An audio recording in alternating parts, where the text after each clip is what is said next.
Olá, graça e paz. Muito bom dia, boa tarde ou boa noite para você que está comigo aqui no nosso canal.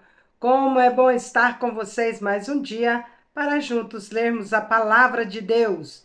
Eu sou a missionária Késia e este é o canal Semeando a Palavra com a missionária Késia. E nós hoje estamos no dia 9 de dezembro já, gente. Sábado, né? Hoje é sábado. Que bênção maravilhosa. Nós já estamos caminhando aí realmente para o final do ano, né?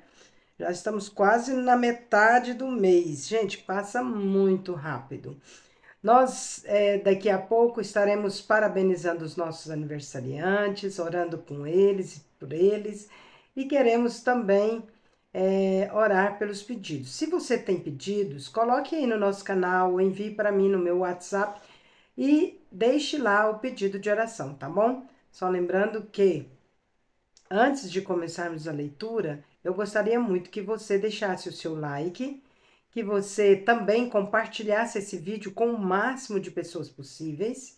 E caso você ainda não seja inscrito, se inscreva no nosso canal, ative o sino de notificações e todos vocês, por favor, deixem aí no final um comentário. Agradeço demais se vocês fizerem isso, tá bom? Muito obrigada. Vamos lá então? Joel, capítulo 1, do versículo 1 até o capítulo 3, versículo 23. Joel, capítulo 1, do versículo 1 até o capítulo 3, versículo 21. Só lembrando que hoje nós estaremos iniciando 2 novos livros, que é Joel e Apocalipse. Então, nós vamos fazer aqui a leitura da introdução de Joel. Vamos lá. Introdução, autoria e data de uma vez só. O livro do profeta Joel pode ser dividido em duas partes. A primeira vai de capítulo 1, versículo 1, até o capítulo 2, versículo 17. E a segunda do capítulo 2, versículo 18, até o capítulo 3, versículo 21. A primeira parte pode ser denominada o pronunciamento da ira de Deus, pela qual ele executava a maldição do pacto. Essa ira, entretanto, é atenuada pelo chamado ao arrependimento e pela garantia de que Deus é misericordioso. A segunda parte é introduzida pelo amor ativo de Deus, que o leva a procurar defender e fazer prosperar o seu povo. Nela, o profeta explica o derramamento do Espírito, os sinais do dia do Senhor, o livramento dos fiéis de Jerusalém, o julgamento divino das nações e as bênçãos divinas de Judá. Joel traz uma mensagem para os seus dias e os nossos. O pecado atrai o inevitável juízo divino, enquanto o arrependimento traz bênçãos. Joel escreve como um poeta lírico e dramático. Suas descrições do ataque dos gafanhotos são vívidas, dramáticas e reais. Ele também demonstra profundo conhecimento da vida religiosa do seu povo. Detalha com precisão o templo, as ofertas, as oferendas, o culto, os sacerdotes como ministros do Senhor. Ele exerceu seu ministério em Jerusalém. É aos habitantes dessa cidade a que se dirige, capítulo 2, versículo 23. É Jerusalém que se vê em perigo, capítulo 2, 9. É em Sião que soará o alarme, capítulo 2, versículo 1 e versículo 15. É no Monte Sião e em Jerusalém que se dará a salvação no futuro. Capítulo 2, versículo 32. É o cativeiro de Judá e de Jerusalém que então findará. Capítulo 3, versículo 1. E Judá e Jerusalém serão habitadas para sempre. Capítulo 2, versículo 20. Suas comparações literárias são interessantes, especialmente do ponto de vista da teologia. A praga dos gafanhotos é um julgamento e um aviso do dia do Senhor. Capítulo 1, versículo 15, capítulo 2, versículo 1, capítulo 2, versículo 10. A libertação da praga de gafanhotos é pelo arrependimento. capítulo 1, versículos 13 e 14, capítulo 2, versículos de 12 a 17. Depois da praga dos gafanhotos, o povo recebe as bênçãos da prosperidade e liberdade do poder dos inimigos. Capítulo 2, 19, 22 e 24. Capítulo 3, 18. Depois da libertação do poder das nações, o Senhor habitará no meio de seu povo. Capítulo 2, 27. Capítulo 3, 21. O uso de contrastes é outra marca de Joel. Ele contrasta o sofrimento dos homens e animais provenientes da praga de gafanhotos, capítulo 1, de 4 a 20, e a sua felicidade na restauração da produtividade da terra, capítulo 2, 18 a 27. Contrasta o julgamento divino das nações com as ricas bênçãos do povo do Senhor, capítulo 2, do versículo 28 ao capítulo 3, versículo 21. Autoria e data. A frase inicial, palavra do Senhor, que foi dirigida a Joel, filho de Petuel, capítulo 1, versículo 1, é a única evidência interna acerca da autoria. Nada mais sabemos sobre a pessoa do profeta, além do nome de seu pai. Em virtude de sua familiaridade com o templo, os sacrifícios e o sacerdócio, alguns estudiosos presumem que Joel pertencia à classe sacerdotal, por causa de sua mensagem de juízo e convocação da nação ao arrependimento. Ele tem sido chamado de João Batista do Antigo Testamento. Não há unanimidade entre os eruditos sobre o tempo em que Joel profetizou. O livro não traz referência específica ao período nem aos reis contemporâneos. Refere-se apenas aos sacerdotes, capítulo 1, versículo 13. Não menciona a Síria ou a Babilônia, nações que conquistaram e exilaram Israel e Judá, ou elas ainda não estavam em cena ou há muito teriam passado. Por conseguinte, as duas datas proferidas para situar o livro são o templo do rei do rei Joás. O templo do rei Joás. 830 a 810 a.C., ou o tempo do Império Persa, 400 a.C. O livro carece de informações que nos ajudem a identificar a data com precisão. No entanto, depois de uma exaustiva análise das diversas opiniões e uma investigação mais detalhada do texto de Joel, cheguei à conclusão de que a data mais antiga é a mais consistente. Então, tá aí o dizer do nosso querido Hernandes Dias Lopes. Opa! Vamos à leitura, então? O Senhor deu esta mensagem a Joel, filho de Petuel. Ouçam isto, líderes do povo.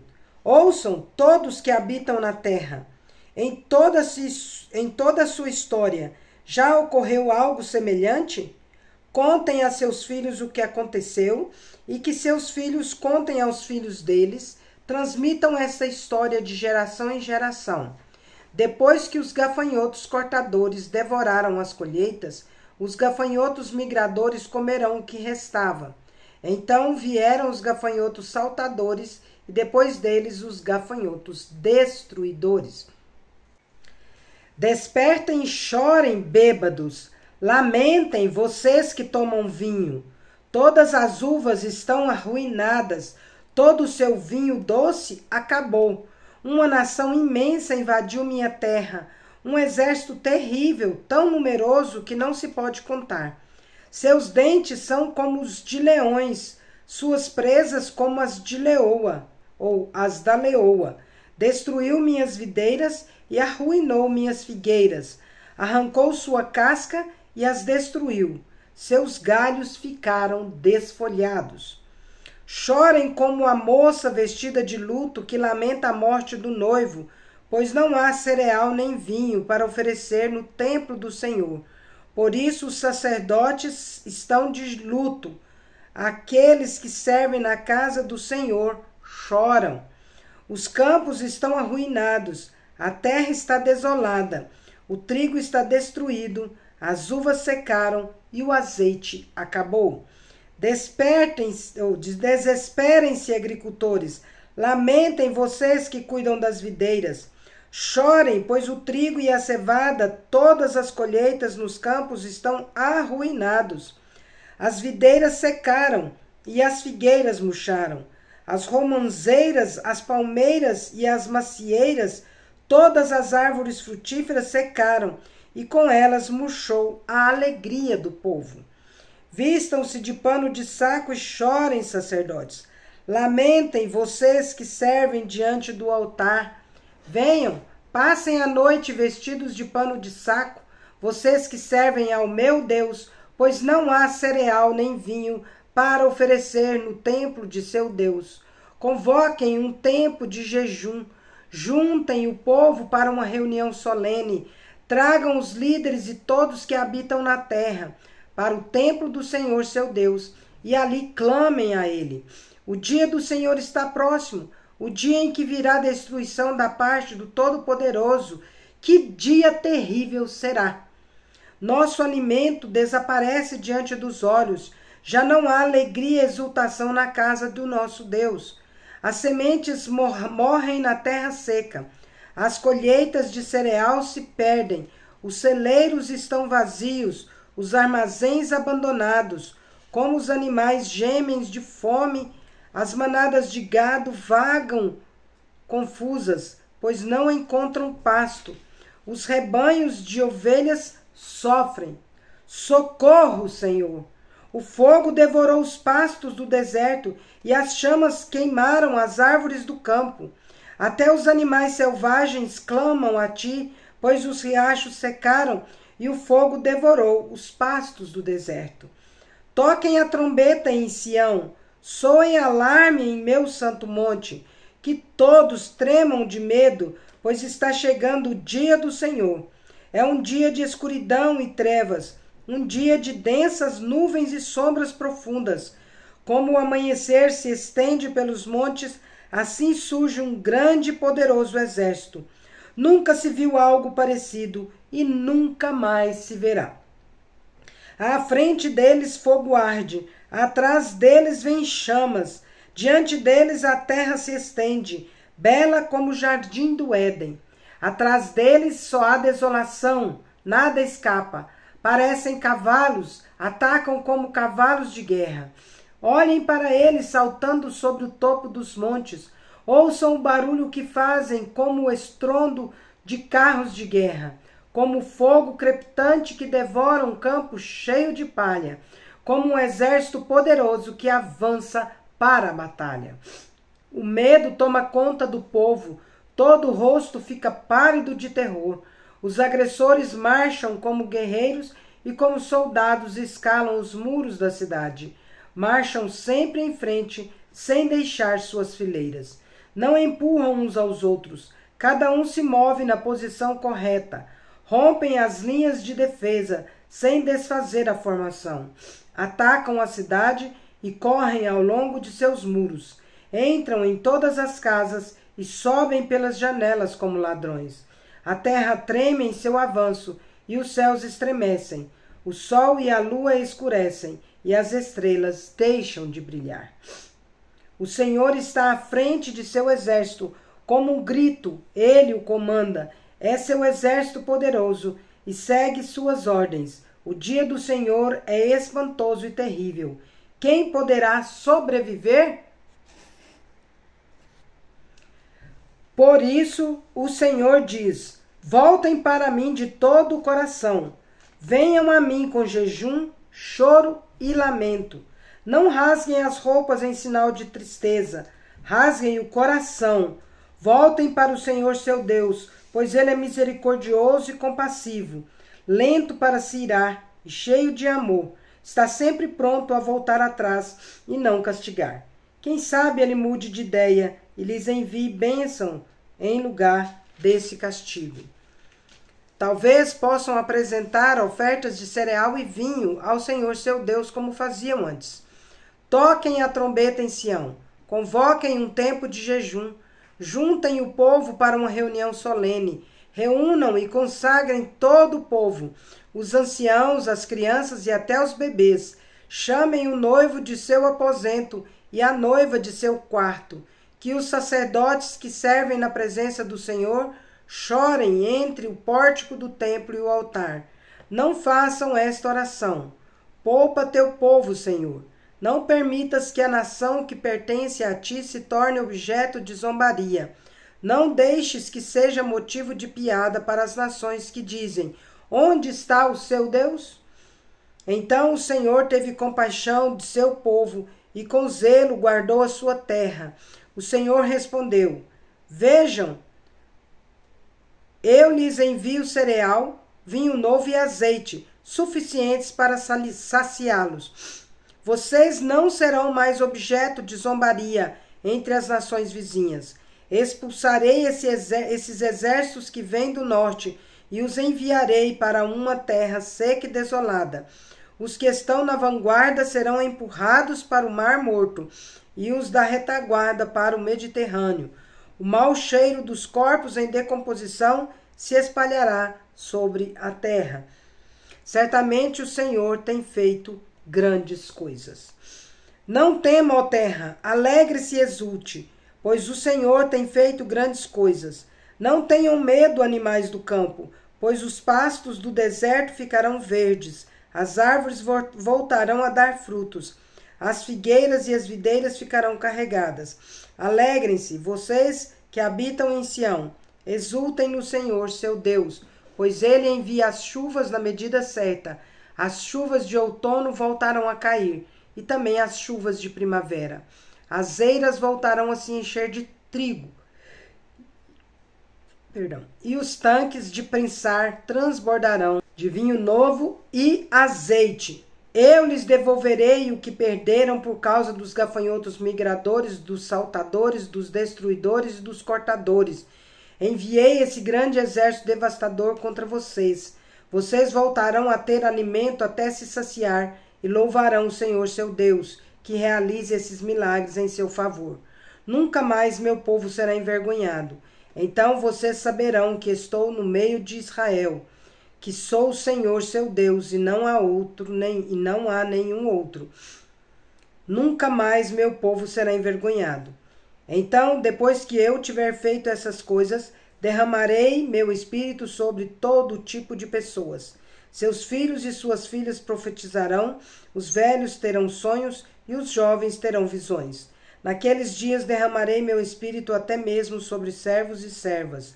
Farei maravilhas nos céus e na terra.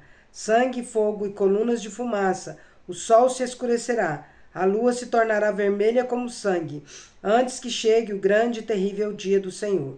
Mas todo aquele que invocar o nome do Senhor será salvo, pois alguns no monte Sião, em Jerusalém, escaparão, como o Senhor prometeu.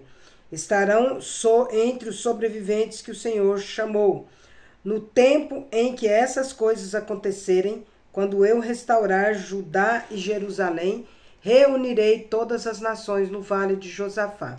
Ali eu as julgarei, por terem maltratado Israel, minha propriedade, por terem espalhado meu povo entre as nações e repartido minha terra. Fizeram um sorteio para decidir quem de meu povo seria seu escravo. Deram meninos em troca de prostitutas e venderam meninas por vinho para se embriagar. O que vocês têm contra mim? Tiro, Sidom e cidades da Filistia? Estão tentando se vingar de mim? Se essa é sua intenção, tomem cuidado. Eu as atacarei sem demora e lhes darei o que merecem por suas ações. Roubarão minha prata, meu ouro e meus tesouros preciosos e os levarão para seus templos. Venderam aos gregos os habitantes de Judá e Jerusalém para que os levassem para longe de sua terra natal. Mas eu os trarei de volta de todos os lugares para onde os venderam, e darei a vocês o que merecem. Venderei seus filhos e filhas aos habitantes de Judá, e eles os venderão ao povo da Arábia, uma nação distante. Eu, o Senhor, falei. Anunciem às nações de toda parte, preparem-se para a guerra, convoquem seus melhores guerreiros, que todos os seus soldados avancem para a batalha. Forjem seus arados para fazer espadas, e transformem suas podadeiras em lanças. treinem até os mais fracos para serem guerreiros. Venham depressa, nações de toda parte, reúnam-se no vale. E agora, ó Senhor, convoca seus guerreiros, que as nações se mobilizem para a guerra e marchem para o vale de Josafá. Ali eu, o Senhor, me sentarei para julgar todas elas. Lancem a foice, pois a colheita está madura. Venham e pisem as uvas, pois o tanque de prensar está cheio. Os tonéis transbordam com a perversidade das nações. Multidões e multidões esperam no vale da decisão, onde o dia do Senhor chegará em breve. O sol e a lua escurecerão, e as estrelas deixarão de brilhar. A voz do Senhor rugirá desde Sião, e trovejará desde Jerusalém. Os céus e a terra tremerão, mas o Senhor será refúgio para seu povo, uma fortaleza para o povo de Israel. Então vocês saberão que eu, o Senhor, seu Deus, habito em Sião, meu santo monte. Jerusalém será santa, e exércitos estrangeiros não voltarão a conquistá-la. Naquele dia, vinho doce gotejará dos montes, e leite fluirá das colinas. Água encherá o leito dos riachos de Judá. Uma fonte brotará do templo do Senhor, e regará o vale das acácias. O Egito, porém, se transformará numa terra desolada, e Edom se tornará um deserto, pois atacaram o povo de Judá e mataram inocentes em sua terra. Judá, porém, ficará cheia de gente para sempre, e Jerusalém permanecerá por todas as gerações. Perdoarei os crimes de meu povo que ainda não perdoei, e eu, o Senhor, habitarei em Sião. Encerramos agora Joel já, né? Vamos agora para Apocalipse, capítulo 1, do versículos de 1 a 20. Vamos ler primeiro a introdução, autoria e data. Ai, perdão, gente. Tô com coriza porque eu tive uma constipação ontem. Apocalipse é um livro rico em estilo, propósito e significado. Ele mostra que a história não caminha para o caos, mas avança para um fim glorioso, a vitória completa de Cristo e de sua igreja. Ele voltará para buscá-la, a fim de que ela more com ele para sempre em um universo novo. Olha que maravilha, as pessoas às vezes têm pânico de ouvir ou de ler Apocalipse, e a gente percebe que ele, ao contrário do que muitos pensam, é um livro que vem trazer para nós um fim maravilhoso, um fim glorioso, a vitória completa de Cristo. Esse livro nos foi dado com propósitos morais e espirituais. O estudo de Apocalipse incentiva-nos à santidade, encoraja-nos no sofrimento e nos leva a adorar aquele que está no trono. 2 Pedro 3,12. O livro é prático e revela-nos, primeiro, a certeza de que Jesus tem o total controle da igreja. Segundo, Jesus tem o total controle da história. Terceiro, a perseguição do mundo e do diabo não podem destruir a igreja. Quarto, os inimigos que perseguem a igreja serão vencidos. Quinto, os inimigos de Cristo terão que enfrentar o juízo de Deus ao mesmo tempo que a igreja desfrutará da bem-aventurança eterna. O propósito principal de Apocalipse é confortar a igreja militante em seu conflito contra as forças do mal. O livro está cheio de consolações para os crentes afligidos. A eles é dito que Deus vê suas lágrimas, capítulo 7, 17, capítulo 21, versículo 4. Suas orações produzem verdadeiras revoluções no mundo, capítulo 8, 3 e 4. Sua morte é preciosa aos olhos de Deus, capítulo 14, versículo 13. Sua vitória é assegurada, capítulo 15, versículo 2. Seu sangue será vingado. Ali, gente, é isso mesmo, capítulo 8, versículos de 3 e 4, tá certo. Eu achei que era outra coisa, mas está certo. Seu sangue será vingado, capítulo 6, versículo 9, 8 e 3. Seu Cristo governa o mundo em seu favor, capítulo 5, 7 e 8. E seu Cristo voltará em breve, capítulo 22, 17. O tema de Apocalipse é a vitória de Cristo e de sua igreja sobre Satanás e seus seguidores, capítulo 17, versículo 14. O diabo, o mundo, o anticristo, o falso profeta e todos os ímpios perecerão, mas a igreja, a noiva do Cordeiro, triunfará. Cristo é sempre apresentado como vencedor e conquistador. Capítulo 1, versículo 18. Capítulo 5, de 9 a 14. Capítulo 6, 2, 11, 15, 19, de 9 a 11, 14, 1 e 14, 15, 2 a 4, 19, 16, 24, 22, 3. Jesus triunfa sobre a morte, o inferno, o dragão e a besta, o falso profeta, a Babilônia e os ímpios. A igreja perseguida ao longo dos séculos, mesmo suportando o martírio, é vencedora. Capítulo 7, 14, 22, 14, 15, 2. Os juízos de Deus mandados para a terra são uma resposta dele às orações dos santos. Capítulo 8, de 3 a 5. Apocalipse pode ser sintetizado em 10 características. Primeiro, centrado em Cristo. Segundo, aberto, 22:10. Terceiro, cheio de símbolos. Quarto, profético. Quinto, com bênçãos completa. Relata 7 bem-aventuranças e 7 é o número completo. Traz juízos e condenações. 7, relevante, pois trata das coisas que em breve devem acontecer, pois o tempo está próximo. 8, majestoso. 9, universal. 10, apoteótico, pois é o clímax da Bíblia. Tudo o que começou em Gênesis se completará e se consumará em Apocalipse. Jesus é o alfa e o ômega. Tudo o que ele começa, ele termina gloriosamente. Escrito pelo apóstolo João, Apocalipse foi inicialmente endereçado aos crentes que estavam suportando o martírio na época do apóstolo. Houve grandes perseguições nos primeiros séculos contra a igreja. Este livro, porém, foi destinado não apenas aos seus primeiros leitores, mas a todos os crentes durante essa inteira dispensação, que vai da primeira à segunda vinda de Cristo. Apesar de o livro ter sido enviado a 7 igrejas da Ásia Menor, não se limita a elas, pois o número 7 também é simbólico e significa completo, total. Assim, a mensagem de Apocalipse é para toda a igreja, em todos os lugares, em todos os tempos. O livro foi escrito nos últimos anos do reinado do imperador romano Domiciano, entre 81 e 96 depois de Cristo. Então vamos para a leitura.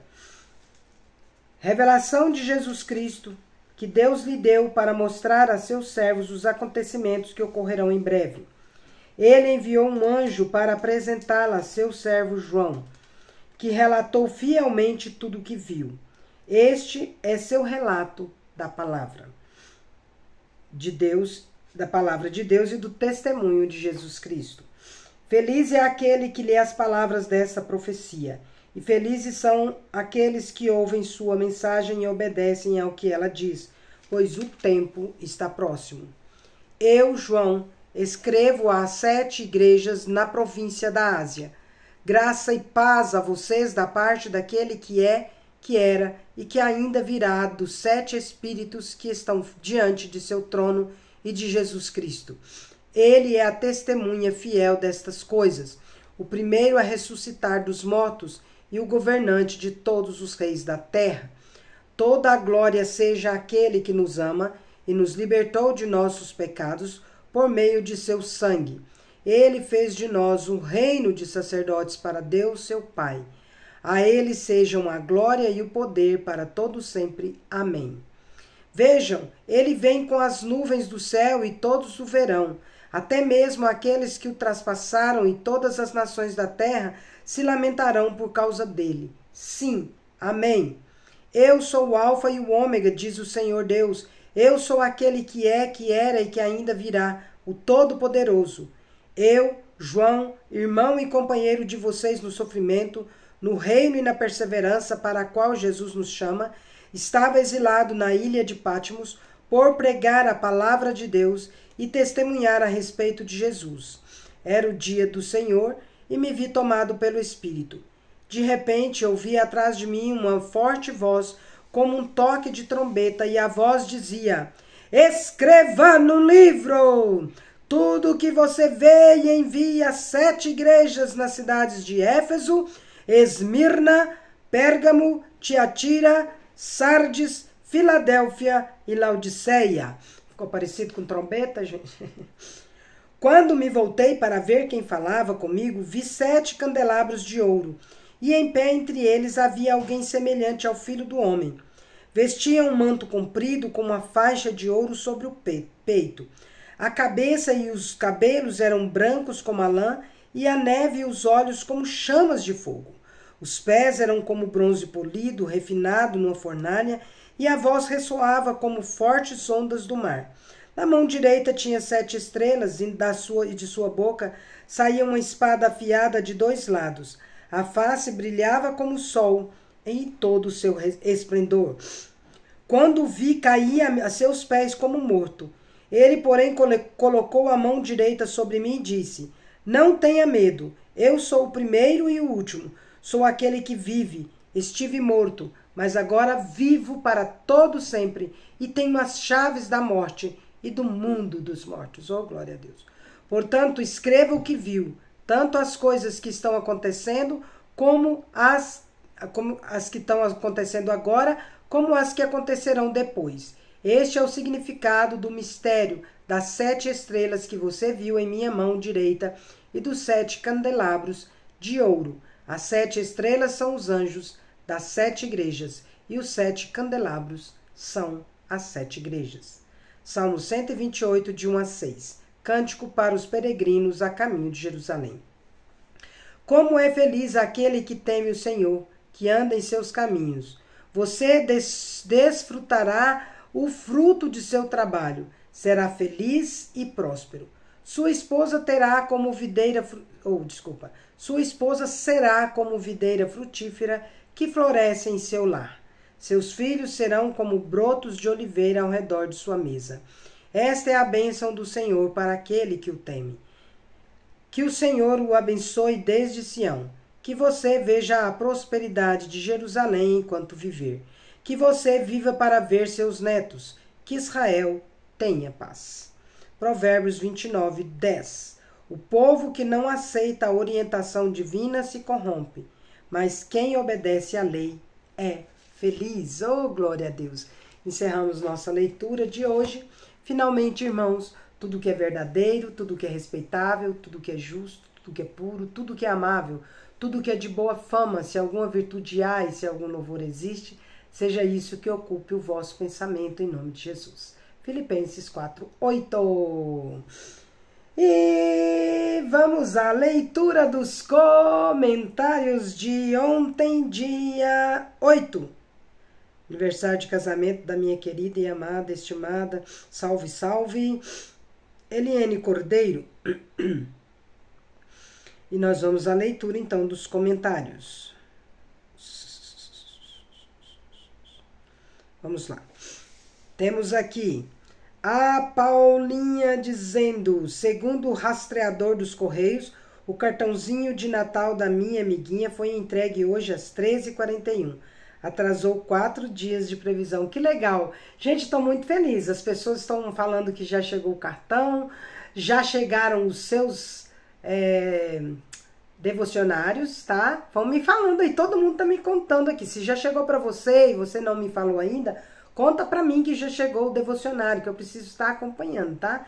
Então, o Áquila já chegou, o da Adélia com a Hilda e a Cida já chegaram, o da Elza e da Leila já chegou, o da Paulinha, da Midian, do Arthur já chegaram. Então, assim, o da Selma, da Carla, da Maria Divina e da Luana também já chegaram. Tá, Carla? Tô esperando a Selma vir aqui na cidade para levar para vocês os de vocês. Tá comigo aqui já, tá? Caso vocês venham aqui em Portelândia, é só entrar em contato comigo, eu vou até vocês ou te dou o endereço, vocês vêm buscar o devocionário de vocês, que já está aqui. Se chegou o seu, me conta aí, gente, por favor, tá bom? Salatiel, às 21 horas, ou seja, às 23h41 de ontem no Mato Grosso. Deus é bom, Deus é muito bom, Deus é bom demais. Parabéns aos aniversariantes do dia. E muitos corações aqui para nós. A Serene com o coraçãozinho de sempre, mas ela não falha. A Elza Gomes também não falha. Bom dia, que Deus abençoe-nos. Que produção, linda, jovem, chique. Ai, obrigada, Leila. Ai, ai, aquela que precisa ler provérbios, né? Que seja outro que te louve, não a sua boca. Em meio às crises constantes de calamidades, violência e injustiça, somos convocados a semear retidão. Sim, se quisermos colher o fruto da lealdade, é hoje o tempo. Tempo de buscarmos a Deus e sua justiça. Tá aí a Leila Leal deixando essa mensagem edificante. E a Paulinha, ê, glória a Deus por esses 22 anos de casamento, cumplicidade, fidelidade. A Deus toda a honra, todo o louvor. Parabéns, pastor Flávio e evangelista Eliene. Parabéns pelas flechinhas que Deus lhes concedeu. Que eles alcancem o escudo. Que eles alcancem o quê? O alvo. Ah, tá. Disfarça, Paulinha, que é a senhora Késia, tá? Cabelinhos brancos. Mas eu entendi. Que eles alcancem o alvo. Já conheci 2 flechinhas pelo canal. Verdadeiras bênçãos. Uma família abençoada. Ficou faltando o Samuel mandar aí uma música para nós. Toca aí, Samuel, para nós.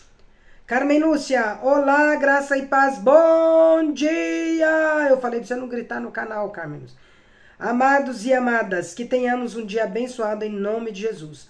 Parabéns, Flávia e Eliene. Feliz aniversário de casamento. Que Deus continue abençoando o casal.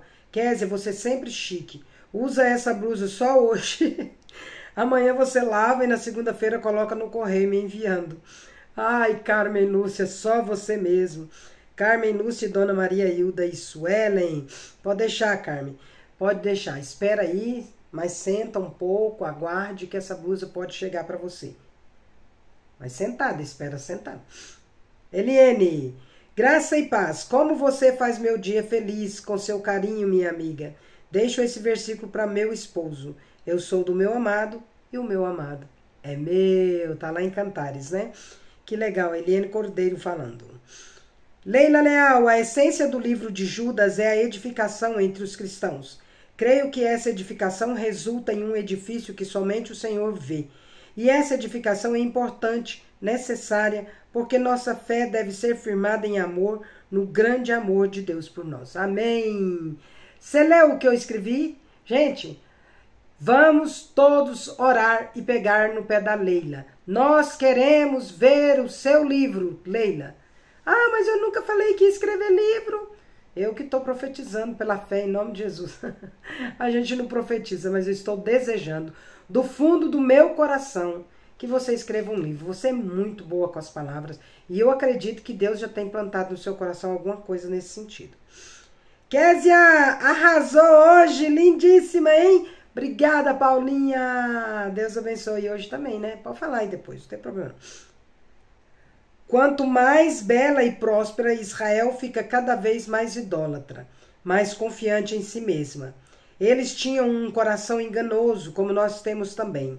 E se naquela época não confiavam em seus líderes, imaginem hoje, é a Leila falando, para vocês verem. Se ela não tem que escrever um livro, tá? Será que confiamos? Não. Também hoje sofremos com líderes corruptos, desprovidos de propostas grandiosas e que não se conduzem pela verdade. Nós temos uma boa parcela de culpa. Não oramos para que Deus nos conduza em nossas escolhas, confiamos em nós mesmos, somos autossuficientes, não buscamos o Senhor. Muita verdade nisso aqui. Leila, quero ver seu livro, hein? Quero ver seu livro. Encerramos aqui os comentários e vamos aos aniversariantes do dia 9 de dezembro e depois já vamos orar na sequência. Nós temos aqui a nossa querida Alvani Rosa, lá de Tesouro, ela que é a mãe do pastor Manuel, tá? Aquele que a gente esteve orando aqui.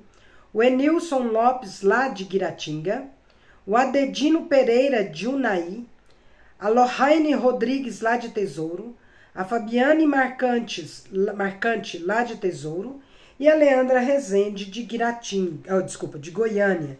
Gente, olha que legal, hoje Tesouro bateu recorde, né? Então, nós vamos orar por vocês. Eu estou muito feliz de participar desse momento na vida de vocês, um dia tão especial que Deus concedeu para vocês. Então, eu quero desejar, junto com todo este canal, as mais ricas bênçãos de Deus para vocês, hoje e em todos os anos que Ele conceder a vocês viverem. Nossa oração é para que sejam muitos anos de vida, tá bom? Vamos orar então? Senhor, nosso Deus, como é bom, como é agradável estar aqui neste momento com os irmãos, lendo a Tua palavra santa, viva e eficaz. Obrigada, Senhor, por ela que é inerrante e que nos auxilia na nossa jornada no dia a dia. Nós te louvamos também pela vida da Alvani, do Enilson, do Adedino, da Lohane, da Fabiane e da Leandra, que hoje estão completando mais um ano de vida por causa da misericórdia do Senhor, que os tem alcançado todas as manhãs. Louvado seja o teu nome por estas vidas.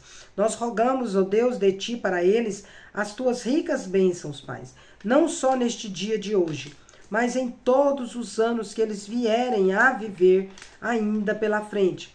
A nossa oração a ti, ó Pai, é que o Senhor conceda a eles muitos anos de vida, muito amor e muitas felicidades, em nome de Jesus. Oramos também, ó Deus, pelo Aleph Augusto, pelo André Moura e pelo Leandro Dias. Rogamos ao Senhor pela libertação deles para a glória tua, Senhor. Oramos também pela total recuperação da Suelen, pela total recuperação da Neia, pela total recuperação da missionária Helena.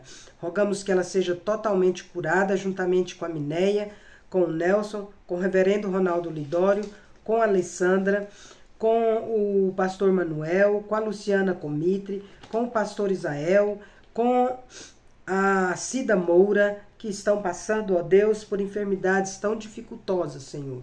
Oramos também para que o Senhor cure a Tânia, cura a Santinha, cura a Cida Albino, abençoa a Cida Albino também, ó Deus, nesse tempo difícil que ela está passando. O Senhor sabe, fortaleça a tua serva para a tua honra e glória.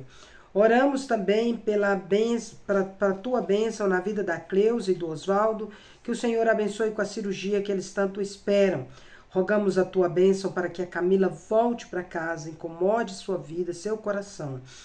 Rogamos também para que o Senhor revigore as forças da dona Domingas, do seu Porfírio, da dona Antônia, da dona Maria Hilda, da dona Cotinha e da dona Florips. Também, ó Deus, pedimos muito para que o Senhor abençoe a Selma e o Luiz. Abençoe também a Camila, filha deles. Abençoe a Eliene, ó Deus, Rezende, em nome de Jesus. O Eliezer e a esposa. Eu e o meu esposo Geraldo, em nome de Jesus. A Rayane também, nessa nova jornada aí, pelo seu trabalho novo. Rogamos, ó Deus, para que o Senhor continue fortalecendo a tua serva Eliene, mas agradecemos ao Senhor pelas conquistas que o Senhor deu a ela. Pai querido, que bênção maravilhosa poder compartilhar dessa vitória na vida da Eliene. Que o Senhor continue a abençoá-la, Pai, e que ela seja, ó Deus, sempre alcançada pela tua graça e pelas tuas bênçãos. Pai, sabemos que é a resposta das nossas orações a ela. Obrigada, Senhor, por ela ter sido chamada já para começar agora, no comecinho do ano, no concurso que ela prestou. Rogamos também pelo Samuel, que ele seja fortalecido no Senhor cada dia mais. Rogamos também pelo pastor Edivaldo Júnior e sua esposa Valéria e seus 3 filhos, para que eles, ó Deus, nessa nova jornada sejam conduzidos pelo Senhor. Clamamos pelo consolo da Marluce, da Célia e do pastor Jorge da Bia, pela perda de seus filhos, em nome de Jesus. Rogamos ao Senhor pela paz em Israel, Palestina, Ucrânia, Síria, Iêmen, Etiópia e Sudão. E também clamamos, ó Deus, para que o Senhor entre, ó Pai, com a tua justiça para acudir nossa nação. O nosso país, ó Deus, tem visto muita injustiça. Estamos, ó Deus, aguardando na ação do Senhor. Sabemos que nada foge do controle do Senhor e que as rédeas continuam nas tuas mãos. Abençoe, Senhor, em nome de Jesus, nossa nação. Abençoe nosso canal, que ele possa cada dia mais e mais crescer e também, ó Deus, multiplicar as bênçãos a outras pessoas. Queremos ser canal de bênçãos, em nome de Jesus. Amém. Queridos e queridas, encerramos, mas eu não podia deixar de falar sobre a vitória na vida da nossa irmã Eliene. Estamos orando ainda por ela, né? Mas ela que prestou um concurso no meio do ano passado, numa prefeitura, né? E ela foi chamada para começar a trabalhar agora em janeiro. E ela também será chamada no outro concurso, só que é pelo Estado. Gente, olha que bênção maravilhosa. Então vamos continuar, né, intercedendo para que a nossa irmã seja bem-aventurada sempre. E é isso aí. Graça e paz. Deus abençoe a todos, porque Ele é justo e bom. Vamos? Vamos? Vamos.